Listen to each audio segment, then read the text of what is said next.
రేవంత్ రెడ్డి పరిపాలన విధానం మీకు ఎట్లా అనిపిస్తుంది? రేవంత్ రెడ్డికి కేసీఆర్ 100% 90% ఫరక్ ఉందమ్మా. ఎందుకని ఎక్కడ? ఎందుకంటే ఆయన చెప్పిన మాటలు ఏది కూడా కరెక్ట్గా లేవు. చెప్పిన మాటలు కరెక్ట్గా నిర్వహించాలి కదా. వాళ్ళు ఏదో చేసిరు 10 సంవత్సరాలు, ఈయన కూడా చేస్తాను ఒప్పుకున్నాడు కదా. ఒప్పుకున్నప్పుడు ఇవ్వాలి కదా అంటే ఇస్తున్నా మహిళలకు.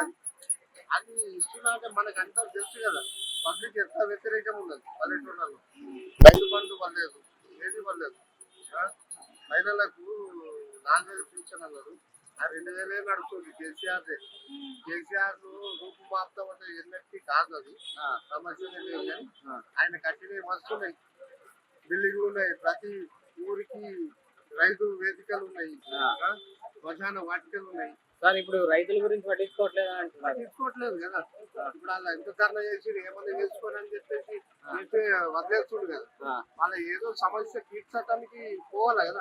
పోయి ఏంటి ఏం కదా, మినిస్టర్లు ఎవరికి ఇదే లేదు కదా, ఇవ్వలేదు కదా. పదవులు అన్ని ఆయన దగ్గర పెట్టి, హోంశాఖ అన్ని మొత్తం అన్ని ఆయన దగ్గర ఉన్నాయి. ఎన్ని 2-3 అది ఒక బస్సు ఒకటి ఫ్రీ, వాళ్ళు కూడా వ్యతిరేకం అవుతుంది. అది మంచిదే అంటారా? ఏం మంచిది సార్, వాళ్ళు లేడీసే వ్యతిరేకం చెప్తున్నారు కదా.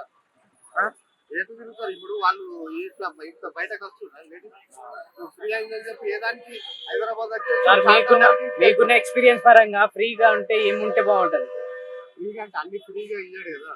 ఇప్పుడు ముసలి వాళ్ళు అయితే బతకడానికి తల్లిదండ్రులు వాళ్ళ పిల్లలు ఎవరు చూస్తలేరు, వాళ్ళకన్నా ఒక భరోసా ఉంటుంది కదా.